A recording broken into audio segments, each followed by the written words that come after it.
Hello, fuckos, and welcome to this episode 36 of the Chris Hunter Company podcast with me, Chris Hunter. Hello, how the devil are you? Are you good? Are you well? I hope you're well. I hope you've had a nice week. Or nice 2 weeks, should I say, because some absolute jebend, aka me, just straight up completely forgot to do the podcast last week. So I apologise for that. I realised I was driving to work on Wednesday morning and I was thinking, you know what? I've not done the bloody podcast this week. What a jebend. So sorry about that, folks. But hey, I'm back. And for those who've been waiting, thank you for waiting. Andre, thank you for waiting, sir.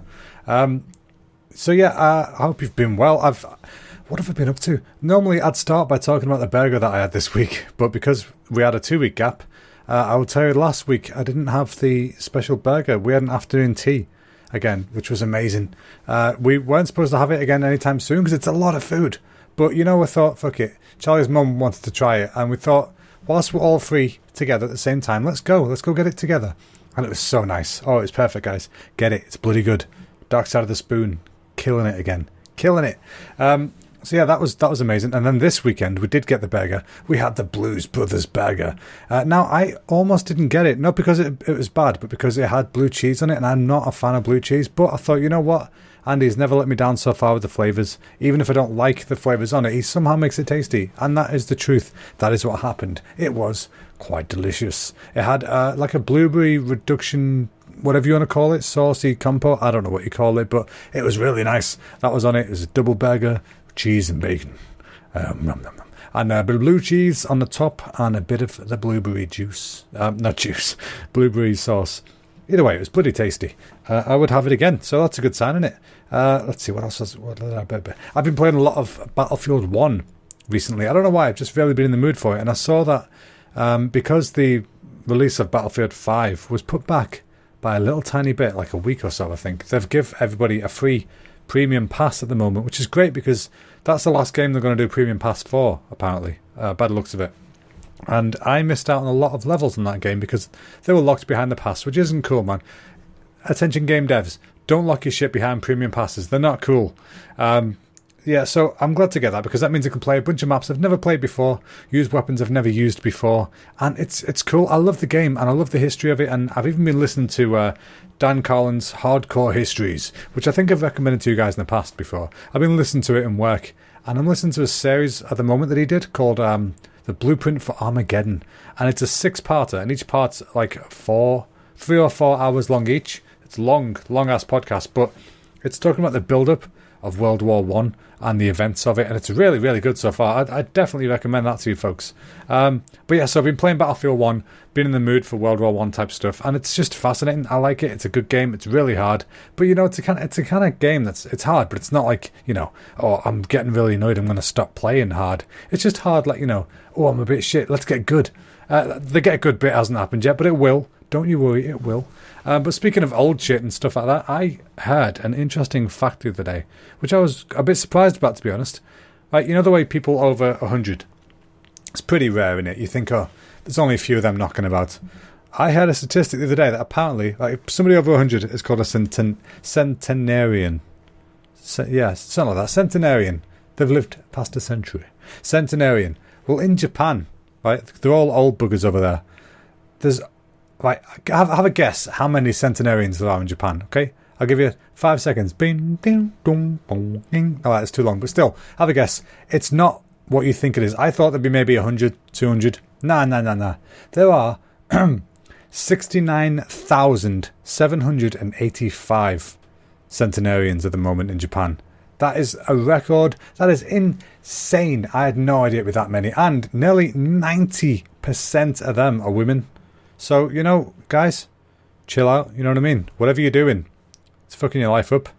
The ladies, they're doing good stuff. Whatever they're doing, keep doing it, love. Keep going, ladies. You do what you do. Because apparently, it's letting you survive a long-ass time. Speaking of surviving a long-ass time, you guys might remember I was talking about Sam and Martina a few weeks ago, two of my favourite Japanese YouTube vloggers, and their awesome cat Spudgy, their awesome dog Spudgy and their awesome cat Mimas. And sadly, Spudgy, being the old sod he was, has finally passed on, which was really, really sad to hear. But, at the same time, obviously, he had to go at some point. They knew he was going to go at some point soon, but you're never ready, are you? So at the moment, they did like a live stream the other day of like an Irish wake, which was really nice, actually. They just did like a little stream. They were totally pissed, just telling fun stories about the poopster.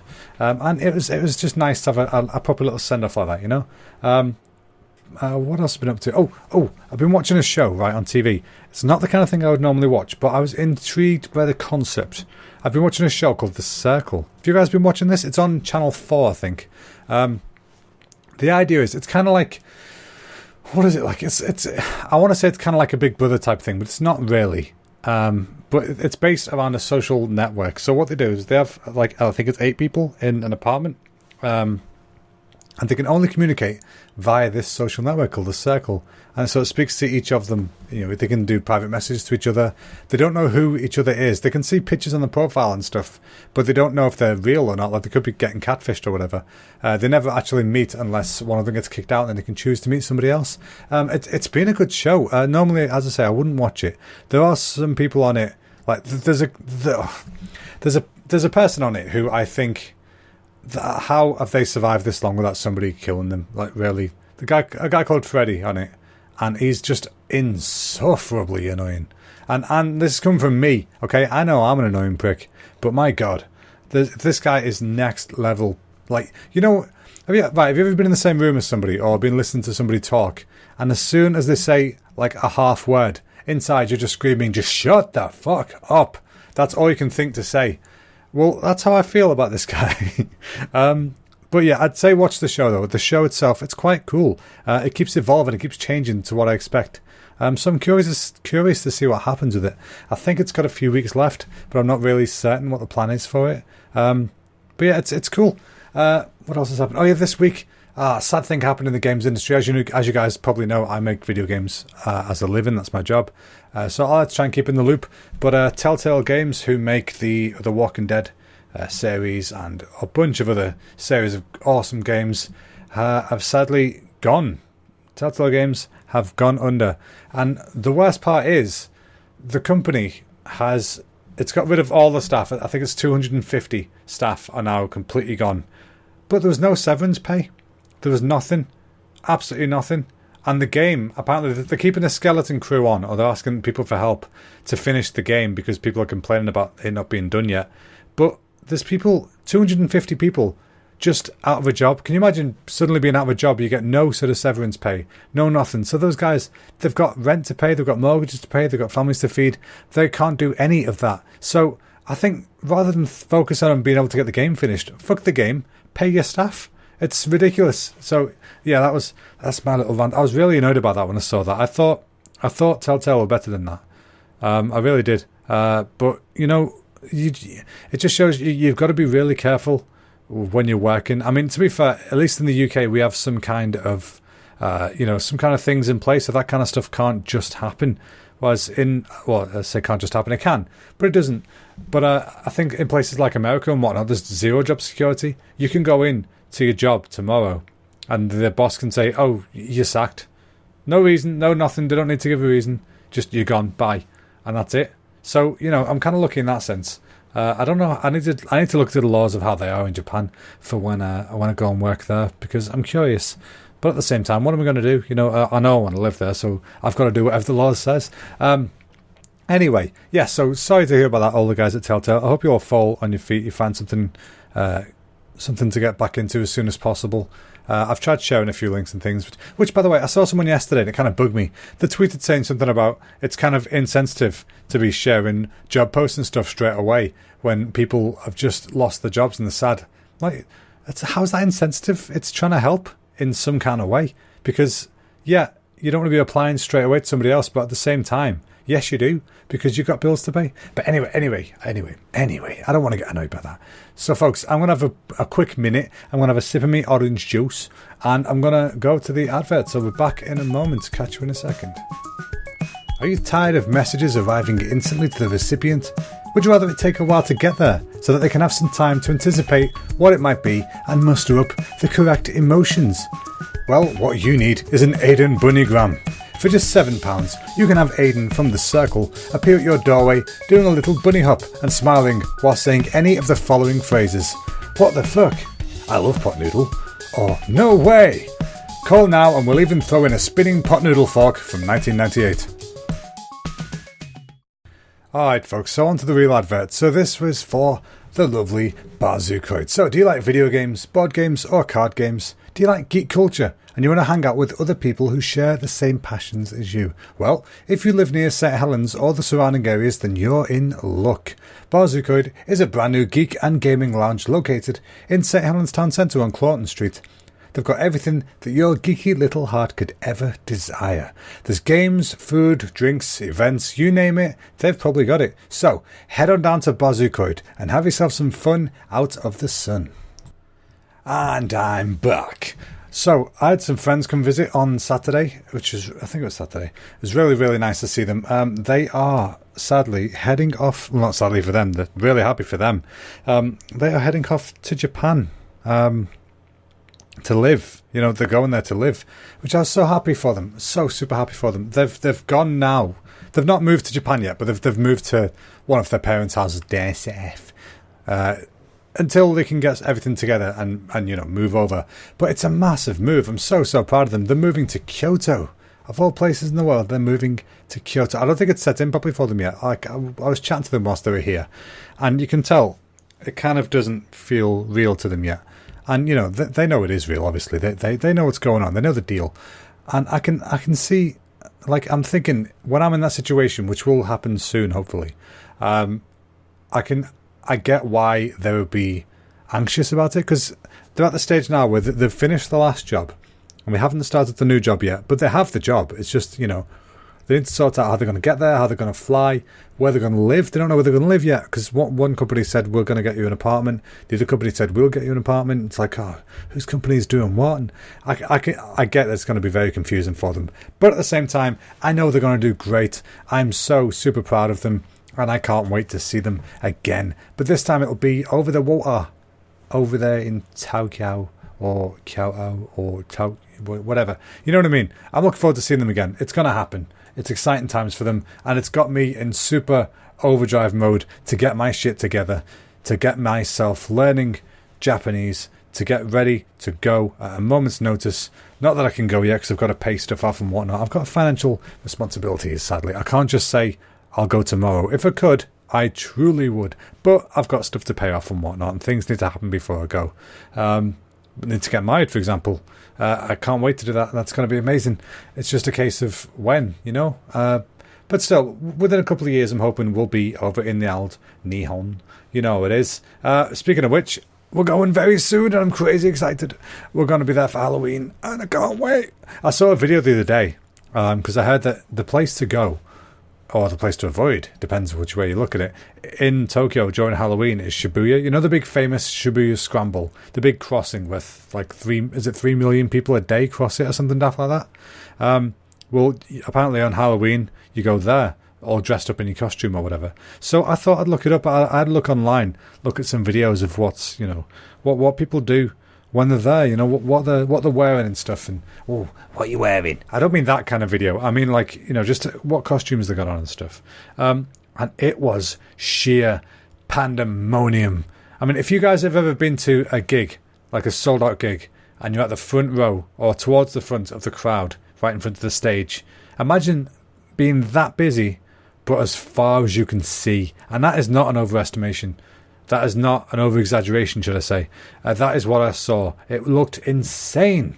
To the point where normally when you're crossing the crossing in Japan, especially that big one, the lights change to green, as you do for the people, and then you hear bing boom, bing boom, bing boom, like over and over again. So that it's safe to cross, and that's what you're doing.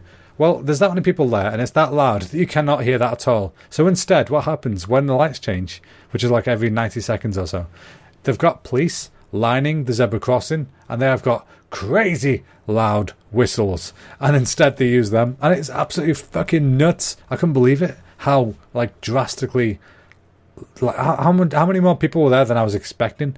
But it's going to be fun. I'm so crazy excited for it. Me and Charlie said, it's kind of a tradition where people wear the same costumes. Couples or groups will wear the same costume. So me and Charlie were trying to think, what can we do that's fairly simple but fairly light, easy to take with us and cheap, so if we need to leave it, we can. And we finally came up with the idea of we're going to wear Pikachu onesies each, which I know is the cop-out costume, but hear me out, folks, I've not fucking finished yet.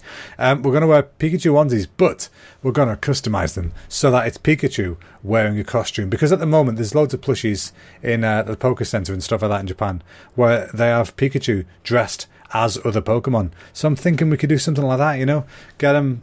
We might either just take the costumes as they are now and buy something cheap over there to attach to it, or we might do stuff before we go. I don't know yet. I don't know exactly what the plan is yet, but we do have a plan, kind of.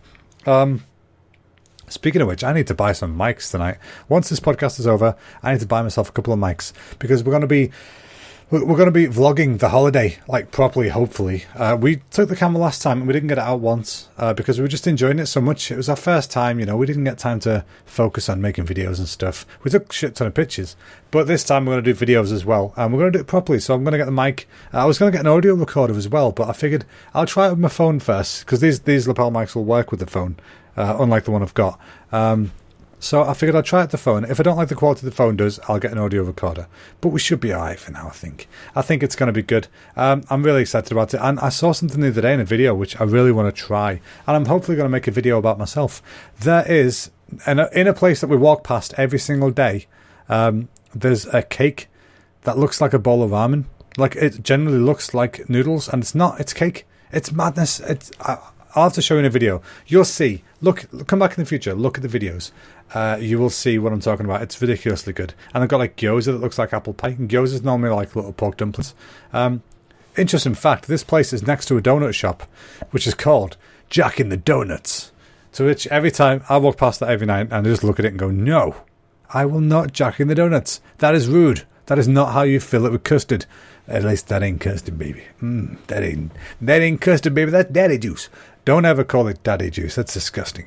Anyway, speaking of daddy juice, guess what, folks? In just, I think, 2 weeks' time, this podcast will be 1 year old. Yay! Yay! I can't believe that's already a year. I've been waffling shite into a microphone for a year, almost every week. I know I forget a few every now and again, but 36, apparently I forgot quite a few. There's 52 weeks in a year. How is that so wrong? Anyway, I don't know, maybe I didn't do it weekly at first. I can't bloody remember, okay? But either way, I'm excited to be doing this still. I enjoy doing this podcast. I'd like people to ask a few more questions and stuff every now and again. But hey, I'm not going to pressure people into asking questions. If you want to, you can do. If you don't want to, that's also completely fine. Speaking of questions, no, wait, questions in a minute. First of all, we're going to be wrapping up in a sec, so I'm going to give you your Japanese word of the week. Now, as you might have seen, weather's been a bit shitty in Japan recently. They've had typhoons and stuff. So I thought, you know what? I want to teach you the word typhoon, so that if you're ever over there and you're thinking, oh, that's a bit windy, it's a bit nippy, you can ask someone, is it a typhoon? Because the word typhoon, and you can remember this, it's dead easy, typhoon. Typhoon. That's right, folks, typhoon is just the word typhoon without the N. Basically, think of typhoon tea. Right, it's shit, but think about it. Taifu, that's the one. So yeah, that's that. That's Japanese word of the week. And this week's recommendation for me is Battlefield 1. I've been enjoying the shit out of it. I'm looking forward to playing Battlefield 5. So I'd say get it. It's cheap now. You won't get the free pass anymore because that was only for a week. But it doesn't matter. Get the game. It's awesome. I might be on it with you. You might kick my ass. I might kick yours. Whatever. It's a fun game. So folks, I don't have any questions to answer this week, but I would like some. So if you guys have got any questions for me, or should I say, please think of some questions to ask me, you can contact me on any of my social medias. I'm on Facebook, Twitter, Instagram, YouTube. I'm on all of them. I'm Chris Hunter Comedy, except for Twitter, which I'm at Chris Hunter Com, which is short for comedy, because comedy's too long a handle, apparently. And also, if you take a minute to subscribe to the podcast on iTunes or whatever you use to listen to podcasts, and drop a quick review, I deeply would appreciate a quick review. Just any. I think there's one or two at the moment, but if I see any more, I'll know people are listening, and it makes me feel a bit better about myself if I know somebody's listening. Anyway, folks, I'm going to wrap this one up for this week. So thanks a lot for listening. I'm sorry for missing last week's. I'll see you all next week. Thanks a lot for listening. Bye-bye now.